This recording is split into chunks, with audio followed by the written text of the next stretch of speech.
लो जी भाई साहब, अब हमें थोड़ा सा जिक्र करना था इसकी तारीख का कि वीनस शहर की तारीख क्या है और कब इसकी बुनियाद रखेगी। इसकी बुनियाद 25 मार्च सन 421 में रखी गई और इसको आबाद किया जो इमिग्रेंट्स थे ना, जर्मन साइड से या कुछ और मुल्कों से।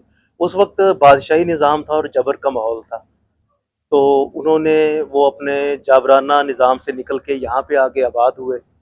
यहाँ पे जब आके आबाद हुए तो उनकी आबादकारी में जो अहम किरदार अदा किया वो प्रोविंचा दी पादोवा वालों ने अदा किया।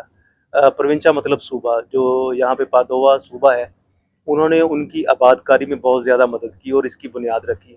फिर ये आहिस्ता आहिस्ता एक सकाफ़ती हब बनना शुरू हुआ, तजारती मरकज़ बनना शुरू हुआ। तो उस पानियों के अंदर आबादकारी की वजह से ये शहर फिर उसी तरह से ही आबाद होना शुरू हो गया कि कहीं पे कोई थोड़े घर बन गए, थोड़ी मार्केट बन गई और ये पानी वाला माहौल इसी तरह इसके इर्द गिर्द चलता रहा। तो आगे चलते हैं, कुछ और थोड़ी बहुत तारीख की इसकी बात करेंगे। गप्पे शप्पे तो बहुत होगी, तो मैंने ये सोचा कि साथ में थोड़ी सी तारीख की भी हल्की फुल्की बात हो जाए। निकलें आगे। चल, ये जो मेरे पीछे एक बहुत बड़ी बर्फनुमा बिल्डिंग नज़र आ रही है, इसको कहते हैं काम्पो दी ला सलूते। ये बिल्डिंग यहाँ पे तामीर की गई थी 1630 में। 1630 में यहाँ पे यूरोप के अंदर ताउन की बीमारी फैली थी, तो उसकी याद में इस बिल्डिंग को तामीर किया गया था।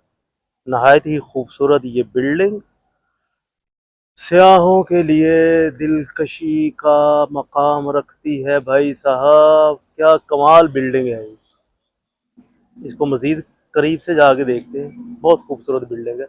इसको मज़ीद करीब से देखते हैं और इसकी क्या क्या खसूसियात हैं और इसकी तारीख़ी हैसियत जानने की कोशिश करते हैं। चलें इसके पास ज़रा। भाई साहब, ये अतालवी नक्शो नगार बाखूबी देखे जा सकते हैं इसके ऊपर, और ये इनकी फ़न तमीर का, अतालवी फ़न तमीर का मुँह बोलता सबूत है। ऊपर से नीचे तक मुजस्मे बनाए गए हैं, नहायत उम्दगी के साथ कारीगरों ने काम कर रखा है। काम्पो दे ला सलूते एक चर्च भी है, और साथ में जो 16वीं सदी और 17वीं सदी के दरमियान यहाँ पे यूरोप के अंदर ताउन की बीमारी आई थी, उस बीमारी के दौरान जितने भी लोग मरे उस बीमारी की वजह से, तो उनकी याद में इस जगह को फिर तामीर किया गया है। इसलिए लोग यहाँ पे इसको विज़िट करने आते हैं, क्योंकि ये तारीख़ी तौर पे बहुत अहमियत की हामिल है जगह। लो जी, हमने विज़िट किया है काम्पो दे ला सलूते को। ताहिर साहब, आपका क्या कहना है इसके बारे में? ये जनाब, इसकी सबसे बड़ी खूबसूरती ये है कि ये ग्रैंड कनाल के बिल्कुल साथ है, सामने है। जो मेन इनका जा रहा है यहाँ से, उसके बिल्कुल सामने है। और इटालियन सकाफत का एक बेहतरीन नमूना है ये। हाँ, वो मैंने हिस्ट्री चेक की है इसकी, कि हिस्ट्री में ये बता रहे हैं कि ये चर्च का हिस्सा भी है, इसलिए अंदर चर्च के नक्शो नगार भी हैं, और ये 17वीं सदी में जो ताउन की बीमारी आई थी उसकी एक यादगार भी है। और बात तो ताहिर साहब की ठीक है कि ये ग्रैंड कैनाल हमारे पीछे है। इसकी खूबसूरती के लिए इतना ही काफ़ी है कि जैसा कि भाई साहब ने कहा कि ये ग्रैंड कैनाल के किनारे पे है। तो हम बढ़ते हैं अपनी अगली किसी डेस्टिनेशन की तरफ, वहाँ पे जाके फिर गपशप लगाते हैं।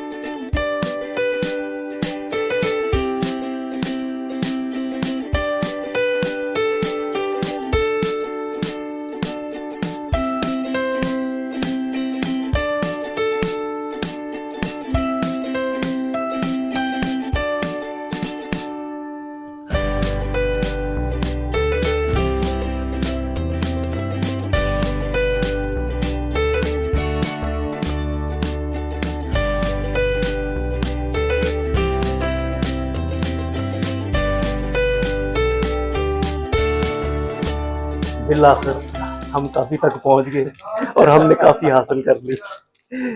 ये पहुँच चुकी है। ये भाई साहब ने मुझे बहुत तंग किया बहुत है, मार दिया है, चला चला गया। तो अगले व्लॉग में इस भाई साहब को अच्छी मैंने है, साथ सही नहीं बात रखी ना, कतई नहीं रखूंगा। ये भाई साहब ने तरसाया मुझे काफी के लिए आज, ये नेक्स्ट व्लॉग में बिल्कुल नहीं होंगे मेरे देखिए साथ। स्पेशल पाकिस्तानी बाहर पे आए हैं, पाकिस्तानी भाई हैं हमारे जो काफी बना रहे हैं। अस्सलाम वालेकुम भाई साहब। सोने ए चेक कर ले, ए हैगी मशीन, इन्हां मशीनां ते बनदी है एस्प्रैसो ते मकियातो। सानू लाहौर पता नहीं किहड़ियां-किहड़ियां मशीनां दा झांसा दे के ते एस्प्रैसो ते मकियातो पिलाई जा रहे ने ते पैसिਆਂ ਦੇ मांडू लाई जा रहे ने। ਇਹ ਹਾਲਾਤ ਹੋ ਗਏ ਨੇ ਪਾਕਿਸਤਾਨ। ਇੱਥੇ ਬਣਦੀ ਹੈ, ਇਹ ਵੇਖ ਲੈ, ਹੋਰ ਨੇੜਿਓਂ ਵੇਖ ਲੈ। ਮੈਨੂੰ ਗੱਲਾਂ ਕਰਦੇ ਹੋ ਤੁਸੀਂ ਸਾਰੇ ਜਾਣ, ਤੂੰ ਸ਼ੋਖਾ ਹੋ ਗਿਆ ਇਟਲੀ ਤੋਂ ਆ ਕੇ। इतनी होती है भाई, सानू तुसी गिलास भर भर पिलाते हो।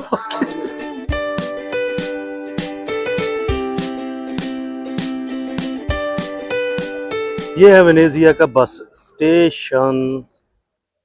मुसाफिर अपनी अपनी बसों का इंतजार कर रहे हैं।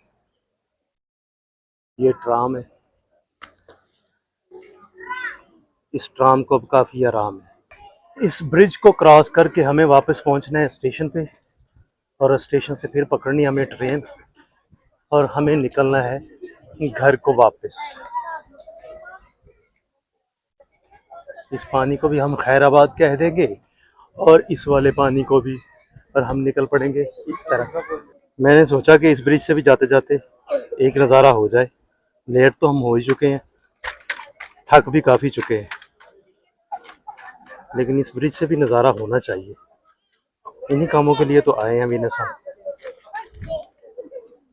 अगर ये नज़ारे रह गए फिर पता नहीं कब आएंगे, कब देखेंगे, कब क्या होगा। इसलिए आज के आज हमें ये सारे नज़ारे देखने हैं और दिखाने हैं। भाई वो पुलिस वाली कश्ती गई है गुजर के, पुलिस सिक्योरिटी की, पुल से पड़ गई है। किसी को यहाँ पे भी कोई हरकत की है पुठी सीधी, तो इसलिए पुल से पड़ गई है पुल को।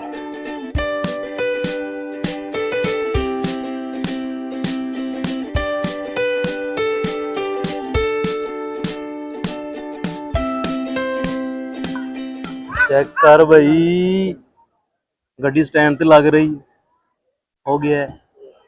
ए स्टैंड तो निकल रही है, वो स्टैंड ते लग रही है।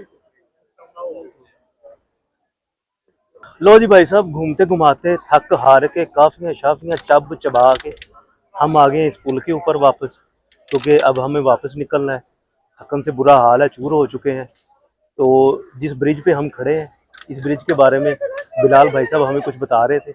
इनसे पूछते हैं और जानते हैं कि इस ब्रिज की क्या तारीख है, ये पुल कब ज़ेरे तमीर हुआ यहाँ पे और कब मुकम्मल हुआ। जी बिलाल भाई कुछ बताएंगे इस बारे में मुझे। जी मोहतरम, मेरे अंदाजे के मुताबिक जो मेरे पास तहकीक है, 1591 में ये पुल बना है। उससे पहले भी बना हुआ था, लेकिन ये जो अब आपको नज़र आ रहा है इसके बाद में रिपेयरिंग वगैरह फिलहाल वक्तन फ़ौक़न जो उनको ज़रूरत होती है वो करते रहते हैं। जिन्होंने इसलिए बनाया था कि ताजर वगैरह थे जो अपना सामान उस एरिया से इस एरिया तक अपना मुंतकिल कर सकें आसानी से। सही सही, आपके कहने का मतलब यह है कि 15वीं सदी के आखिर में इसका आगाज किया गया, बिल्कुल, और 16वीं सदी में इसको लोगों की आमदोरफ्त के लिए खोल दिया गया। नहीं, इसको 15वीं सदी के एंड पे ही खोल दिया अच्छा, था, तब भी उसी क्योंकि ये पहले बना हुआ था। अच्छा अच्छा अच्छा अच्छा, पहले सही। मेरे ख्याल से, मेरे नॉलेज के मुताबिक ये लकड़ का बना हुआ था, काफी दफा हाँ, टूटा अच्छा जला। अच्छा अच्छा अच्छा, लेकिन मतलब इसको ये इस- पक्की तमीर जो है ना वो बाद में करवाई गई। जी बिल्कुल, ये 1591 में की गई है। वक्तन फ़ौक़न जब भी जरूरत पड़ती है फिर भी इसको रिपेयर वगैरह करते रहते हैं। ये तो एक रियलिटी है। सही सही। ताहिर साहब तुसी जनाब दसो ਅੱਜ ਕੀ ਮਜ਼ੇ ਕੀਤੇ ਨੇ, ਕੀ ਹਾਲ ਹਵਾਲ ਰਹੇ ਨੇ ਸੈਰ ਸਪਾਟੇ जनाब ਦੇ। फुल इंजॉय किया ते वेनेजिया विच फिर के थक गए हाँ, ਹੁਣ ਤੇ ਨਡਾਲ ਹੋਏ ਆ, ਵਾਪਸੀ ਦੀ ਤਿਆਰੀ ਹੈ। ਹੁਣ ਵਾਪਸੀ ਦੀ ਤਿਆਰੀ ਹੈ। ਦੋ ਬੰਦੇ ਸਾਡੇ ਵਿੱਚੋਂ ਕਿੱਥੇ ਕਮ ਗਾਇਬ ਸੇ ਹੋ ਗਏ ਕਮ ਨੇ। ਦੋ ਬੰਦੇ ਬਹੁਤ ਜ਼ਿਆਦਾ ਥੱਕ ਗਏ ਨੇ ਤੇ ਉਹ ਦੂਰ ਜਾ ਕੇ ਬੈਠੇ ਨੇ ਇਸ ਟਾਈਮ ਸਟੇਸ਼ਨ ਦੇ ਕੋਲ। ਮਤਲਬ ਬਿਲਕੁਲ ਹਿੱਲਣ ਦੀ ਪੋਜੀਸ਼ਨ ਚ ਵਿੱਚ ਵੀ ਨਹੀਂ ਹੈਗੇ। ਹਾਂ, ਉਹਨਾਂ ਦੀ ਪੋਜੀਸ਼ਨ ਹੁਣ ਮਜ਼ੀਦ ਫਿਰਨ ਦੀ ਨਹੀਂ ਹੈ, ठीक हो गया, ਉੱਠਣ ਦੇ ਕਾਬਲ ਨਹੀਂ ਰਹਿ ਗਏ, ਉਹਨਾਂ ਦਾ ਐਂਡ ਹੋ ਗਿਆ। मतलब वो वहीं पे बैठे हुए कह रहे हैं। ਹਾਂ, ਅੱਜ ਅਸੀਂ ਤਕਰੀਬਨ 15 ਕਿਲੋਮੀਟਰ ਦਾ ਸਫ਼ਰ ਜਿਹੜਾ ਨਾ ਇੱਥੇ पैदलों पैदल ही। ਪੈਦਲ ਕੀਤਾ। ओए होए होए, बहुत ही फिरे हैं यार ਅਸੀਂ आज, पागल हो गए फिर के। इंतहा कर दी थी। और मजे की बात यह है भाई साहब के जितना हम फिरे हैं ना, हमें बिल्कुल पता चला ही नहीं कि हम इतना फिर गए हैं। ये तो जब हमने अपने टूर का यहाँ से एंड किया है ना, तब हमें एहसास हुआ है कि हम थक चुके हैं। लोगों का रश बढ़ता जा रहा है, ये मैं दिखा देता हूँ आपको। लोग हमारे आगे पीछे से गुजर रहे हैं, इस वजह से हमें यहाँ से इस जल्दी पुल हटना की होगा। आमदोरफ्त बहुत ज्यादा है। हाँ, इस पुल के ऊपर आमदोरफ्त बहुत मेन ज्यादा है। यही करते है। करते थक गए हैं, लेकिन हम तीनों आपको ढूंढते ढूंढते थक ओए गए, होए। इसीलिए वो दूसरे शख्स जो हाँ, असल में मैं बताता हूँ हुआ क्या। मैं चूंकि अपनी व्लॉगिंग कर रहा था, वीडियो शीडियो के चक्कर में मुझे जिस तरफ मेरा मुंह होता था ना, मैं उसी तरफ चल निकलता था। और ये भाई साहब मेरे गाइडर थे, मेरे आगे आगे। अच्छा, एक तो मैं अपना मुंह लेके चल रहा था, दूसरा इनके ताकुब में चल रहा था। बाज़ औक़ात ये दाएं बाएं होते तो मैं निकल जाता था इस तरफ, ये इधर से कहीं से बरामद होते थे, फिर मैं उस तरफ निकल पड़ता हमारा था। जो ये है करते कराते 15 किलोमीटर हो गया। एंड हो गया हमारा। तो इनकी टांगें देगी जवाब इन्होंने कि भाई इनको इनके हाल पे छोड़ो, हम उधर जाके ये खुद ही घूम घुमा के आ जाएंगे। तो लो भाई साहब, अब हम चाहते हैं आपसे इजाज़त, मुसाफिर को दीजिए इजाज़त। मुसाफिर जब अगला सफ़र करेगा, उस सफ़र में भी आपको अपने साथ रखेगा। तो अपनी मोहब्बतों का, मेहरबानियों का इसी तरह से बुछाड़ करते रहिए, सब्सक्रिप्शन करते रहिए, लाइक शेयर कमेंट ज़रूर करते रहिए। मिलते हैं अगले व्लॉग में। ओके जी, अल्लाह हाफिज़, अल्लाह हाफिज़। शुक्रिया।